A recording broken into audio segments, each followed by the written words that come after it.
Laurent Roland Toninquès, à nouveau bonjour. À nouveau, bonjour Ahmed Arikwa.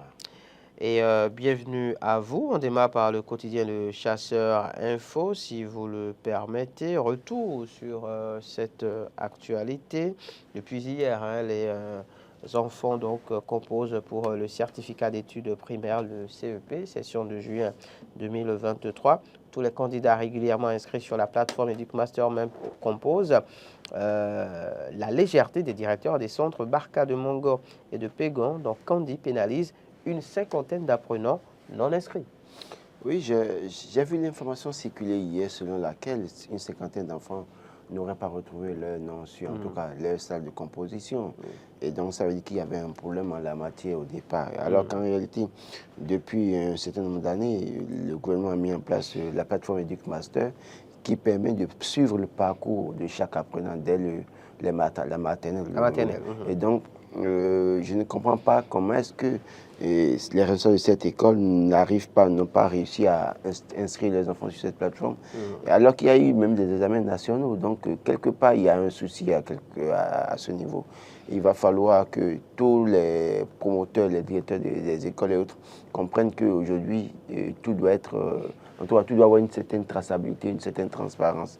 Maintenant, je ne sais pas à quel sort serait vouer ces enfants. Est-ce qu'on a pu trouver une solution pour qu'ils composent, ne serait-ce qu'après régulariser leur situation? Je n'ai pas cherché, je n'ai pas vérifié l'information, mais le mieux aurait été ça, quoi. C'est une cinquantaine d'enfants.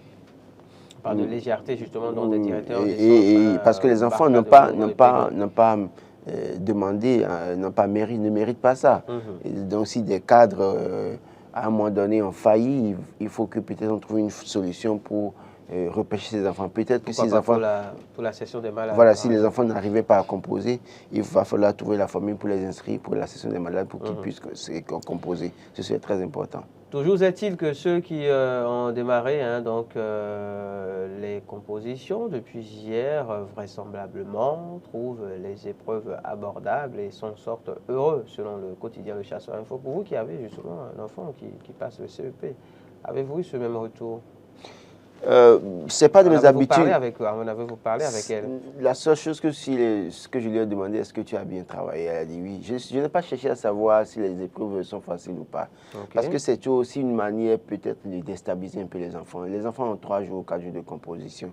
Et quand vous mettez dans cette discussion parfois avec certains enfants et que peut-être vous ne commencez pas à poser la question et elle vous dit, ou bien il vous dit que il a bien fait ou elle a bien fait telle épreuve et que parfois, vous êtes tenté de lui dire, amène l'épreuve, je te vois. Et puis, vous êtes tenté de lui poser des questions. Ici, comment ça s'est passé? Et peut-être que l'enfant répond mal et puis et ça crée, voilà... ça crée une certaine frustration. D'ailleurs, l'enfant, si l'enfant sait lire vos faits et gestes, comprendra que là, il n'a pas travaillé.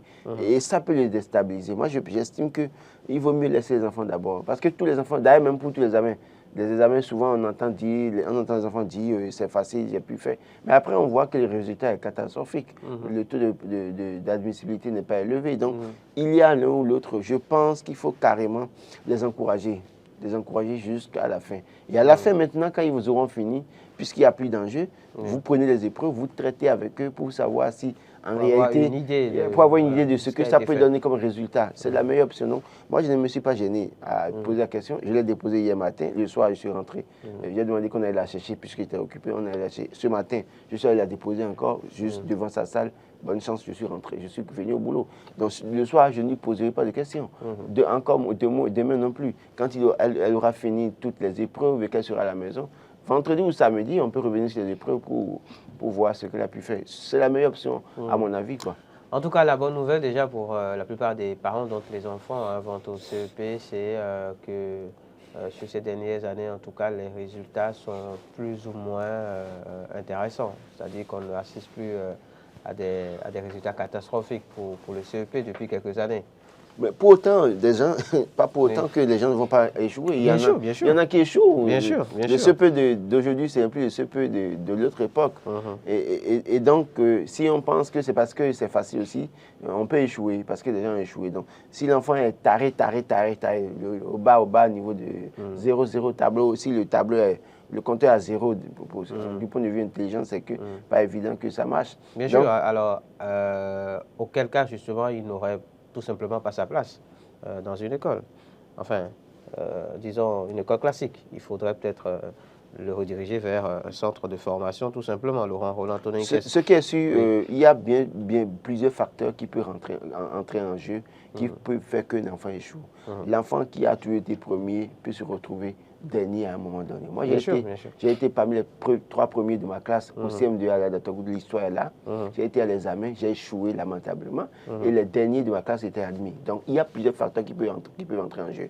Du point de vue spirituel, par exemple, du point de vue aussi psychologie ou maladie. Voilà. Si l'enfant, le jour de l'examen, n'est pas là-dedans, c'est le jour de l'examen que le papa ou la maman doit taper l'enfant ou crier sur l'enfant, ça peut déstabiliser l'enfant ne peut pas absolument.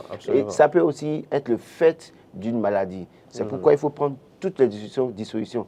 Notamment, les enfants sont déjà en train de composer pour le CEP, mais pour le BPC, le bac, il faut rappeler aux parents qu'il y a plusieurs dissolutions à prendre. Du point de vue spirituel, priez beaucoup avec les enfants. Du point de vue sanitaire, s'assurer que on a fait une cure de paludisme avec l'enfant, traiter l'enfant. Et puis, du point de vue psychologique, essayer de faire en sorte que l'enfant soit dans un environnement assez calme et apaisant pour le motiver ou l'encourager. Toute situation qui contribuerait à déstabiliser psychologiquement l'enfant peut contribuer à son échec. Toute situation spirituelle que vous ne maîtrisez pas peut contribuer à faire échouer un enfant. D'où l'importance de la prière. Laurent Roland Tonnet, autre fait d'actualité, nous sommes mardi 6 juin 2023. Les 7 nouveaux membres prêtent serment ce jour. Nous sommes à la Cour constitutionnelle. Oui. J'ai envie de dire nonobstant. Nonobstant les démocrates. Non, les 7 sages seront installés aujourd'hui. Bon, les désormais 7 sages seront installés aujourd'hui. Ce que je retiens, il y a un journal qui a écrit, je crois matin, en tout cas, il y a un journal qui a écrit face à l'histoire, ils seront face à l'histoire. C'est Fraternité. Fraternité, voilà. Et c'est ça qui m'intéresse. Parce que quand vous regardez, Boni Yayi est venu au pouvoir, celui qui était président de la Cour constitutionnelle c'est pas lui qui l'avait installé. C'était une autre équipe en place qui avait installé ce président de la Cour constitutionnelle. Et quand bien même les candidats face à Boni Yayi étaient des gens qui ont contribué à l'installation de ces membres de la Cour constitutionnelle, ils ont rendu la meilleure décision, c'est-à-dire que proclamer les bons résultats pour que Boni Yayi soit installé président, en tout cas investi président.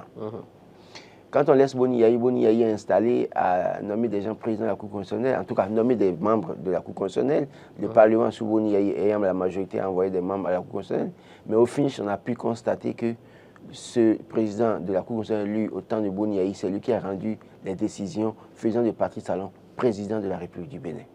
En tout cas, après les résultats, l'élection, c'est cette Cour-là qui a donné la dernière, en tout cas, proclamé définitivement les résultats faisant de Patrice Talon président de la République. Qu'est-ce que veut dire par là? Cela veut dire que quoi? Les 7 sages qui seront installés aujourd'hui ont été installés, sont en train d'être, en tout cas, envoyés par le gouvernement de Patrice Talon et la majorité à l'Assemblée nationale de Patrice Talon. Donc, quelque part, il y a peut-être des craintes au niveau des Béninois, mais il doit pouvoir s'inspirer du passé pour dire, ce n'est pas parce que vous nous avez mis là que nous sommes redevables envers vous et au point de rendre n'importe quelle décision. C'est-à-dire que quand quelqu'un échoue, avoir le courage de dire c'est tel qui a gagné les élections pour rentrer dans l'histoire et sortir par la grande porte plutôt que de sortir par la première porte. Donc, autant qu'ils sont les sages, qu'ils soient proches de Patrice Talon, qu'ils soient amis intimes de Patrice Talon, qu'ils soient parentés de Patrice Talon, qu'ils soient proches de Joseph Djogbenou, qu'ils soient proches de Louis Vlavonou ou qui de Biotchani, ils doivent comprendre qu'ils vont à la Cour constitutionnelle pour l'intérêt supérieur de la nation et non pour l'intérêt d'un clan politique. Donc, si en 2026, la mouvance n'a pas la majorité, ne gagne pas les élections, qu'ils aient le courage. Et notamment, il y a des valeurs dans cette équipe qui sera installée, notamment Dorothée Sosa et autres. Donc, ils doivent pouvoir avoir le courage de dire oui, là, si Dessous l'a fait avec Boni Yayi, si, comment vous appelez, Olo l'a fait avec Patrice Talon, ça veut dire que nous-mêmes, nous pouvons avoir le courage de dire à Patrice Talon, ton équipe a échoué. Ce n'est pas que je le souhaite l'échec à l'équipe de Patrice Talon. Mais je dis, si ça arrivait, il va falloir que ces sages-là comprennent que leur mission, c'est de donner des résultats qui garantissent et préservent notre paix si chère à nous. Les événements malheureux de 2019-2021, on ne veut plus les voir au Bénin. On veut vivre dans notre quiétude. Ce qui se passe du côté du Sénégal aujourd'hui, ce n'est pas une bonne image. Quand on parle du Bénin en termes de démocratie, de paix, on parle du Sénégal. Mais aujourd'hui, on a pu constater qu'aucun pays n'est inébranlable. Tous les pays sont maintenant vulnérables. Et en la matière, chaque acteur à son niveau doit jouer le rôle essentiel pour préserver la paix dans notre pays. Alors, sur le sujet, justement, il faut savoir que la cérémonie donc, de prestation de serment est prévue pour se tenir ce matin au palais de la Marina à 9h, si tout va bien. Laurent Roland-Tonninkès.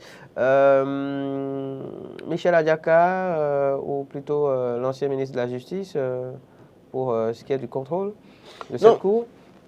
Je continue de dire, quand on met dans la balance les différents CV de tous ceux qui sont envoyés à la Cour constitutionnelle aujourd'hui, il y a un nom qui sort du lot, c'est ça? Il y a un nom qui sort du lot. Qui sort du lot, qui est au-dessus de la mêlée, c'est doté sur ça.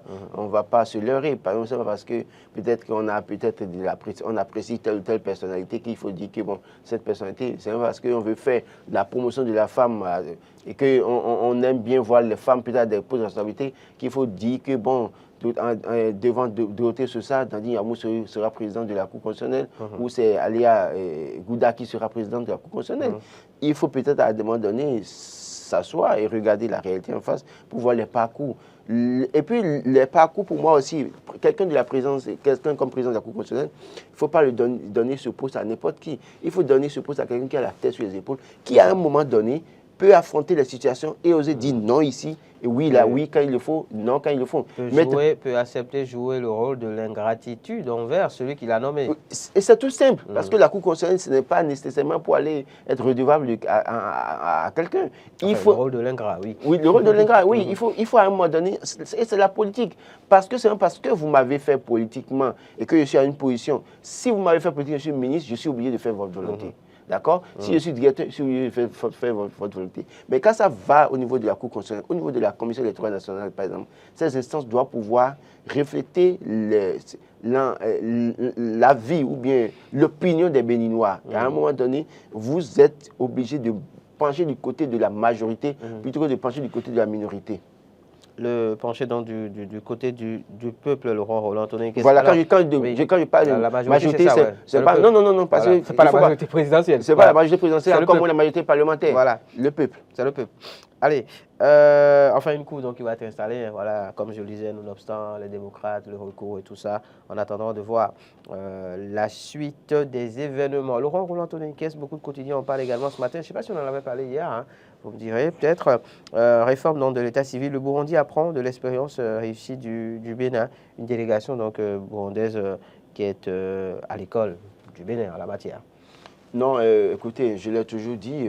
Bon, maintenant, pourquoi est-ce que... Assurez-moi, on n'en a pas parlé hier. Non. D'accord. Pourquoi est-ce que les Burundais ne sont pas allés au Rwanda à côté, là-bas, pour s'inspirer? Parce que si Pascal Nyamulida est venu au Bénin, c'est parce qu'on a pris Pascal Nyamulida comme un expert en la matière qu'on a dit. Qui a réussi du côté du Rwanda. Donc, pourquoi ils sont pas allés au Rwanda et c'est au Bénin ils sont arrivés?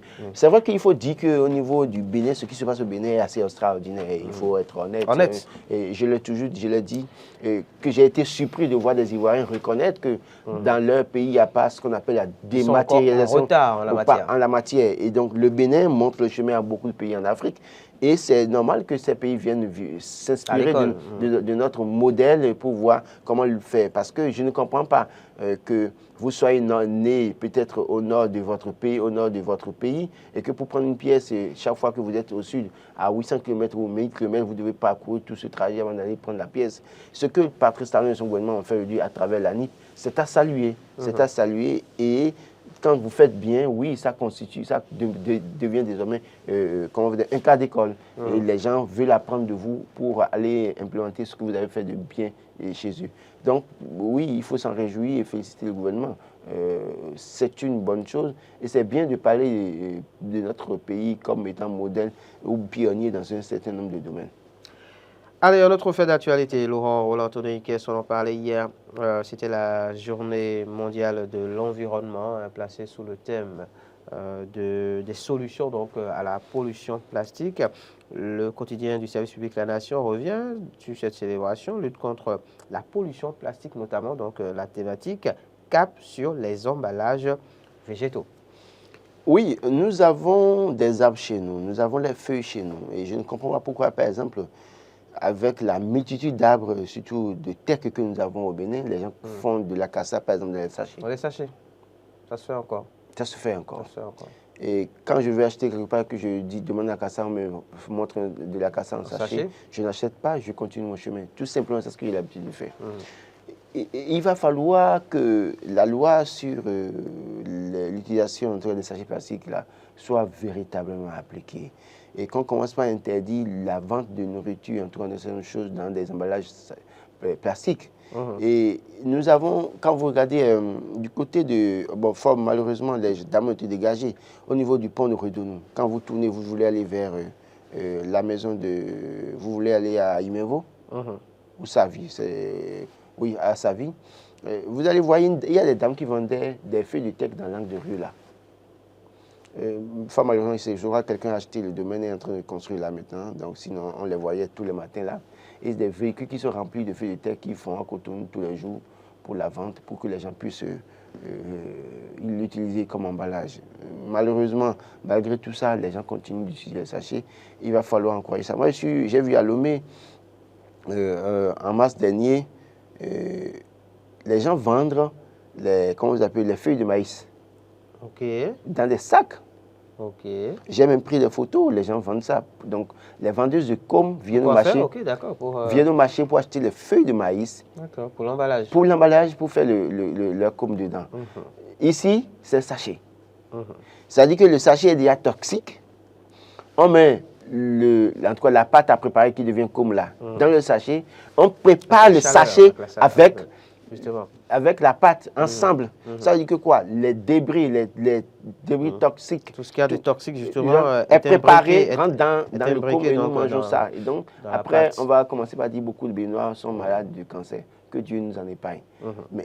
Mais alors que dans notre pays, on fait du maïs tout le temps. Regardez, de Calavi, de Glodjigbe, de Calavi ici, il y a des champs de maïs. Pourquoi est-ce que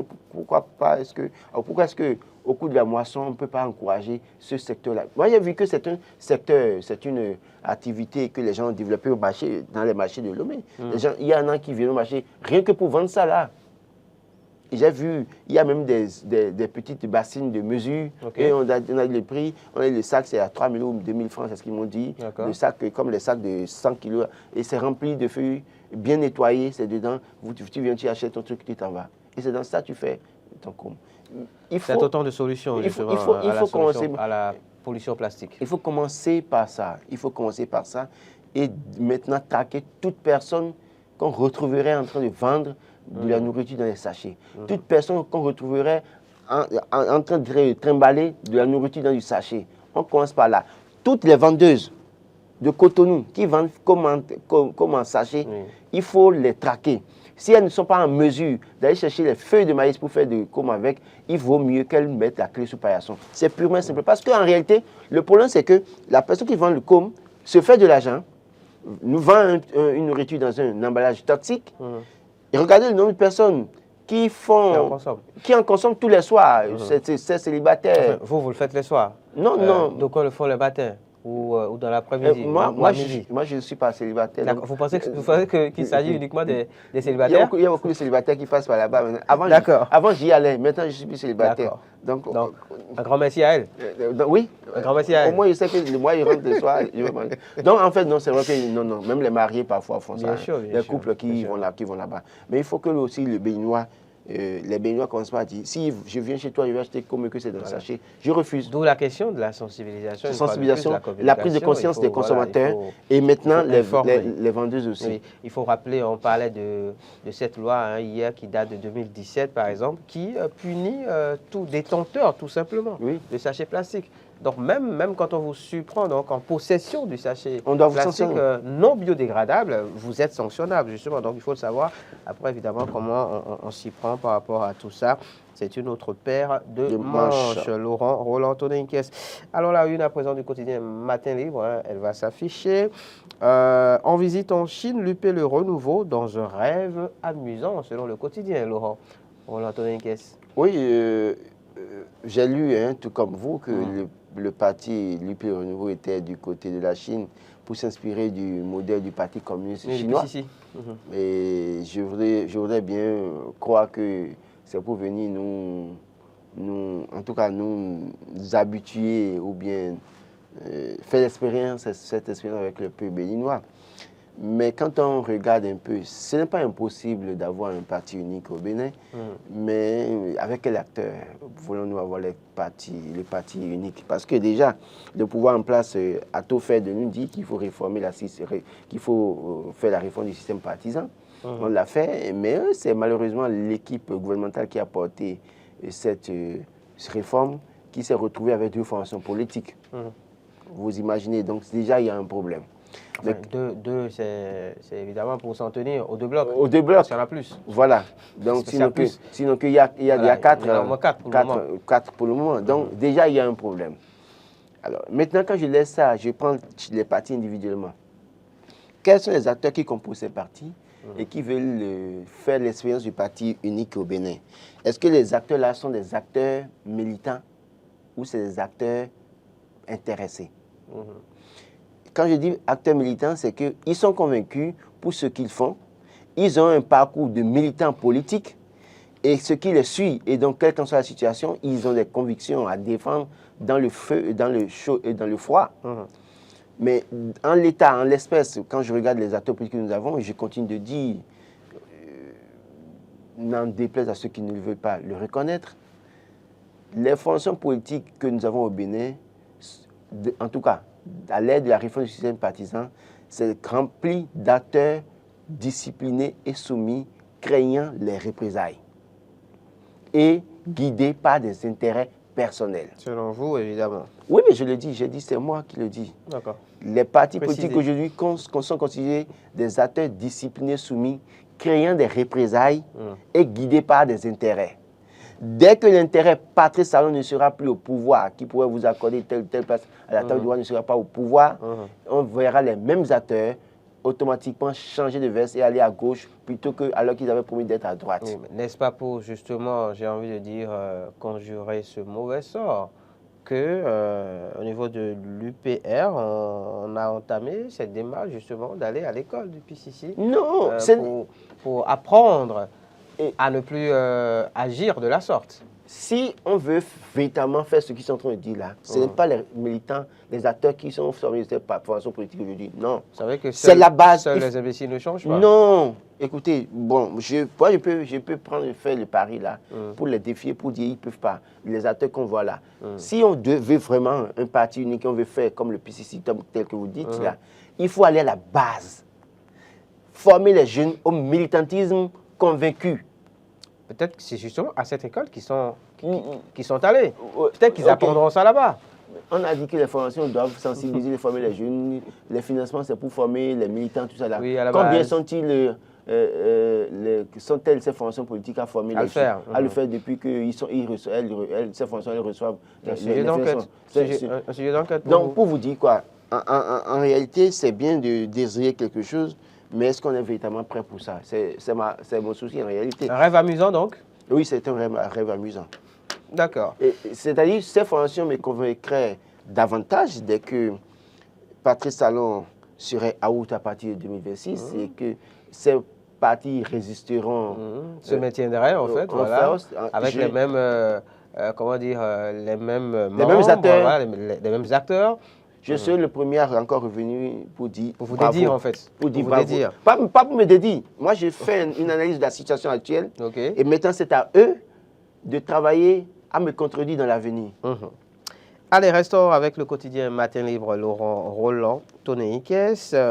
Le quotidien Matin Libre qui parle ce matin de la coopération étrangère, donc Bénin Coopération étrangère, nouvelle révision de la carte diplomatique un aveu d'échec?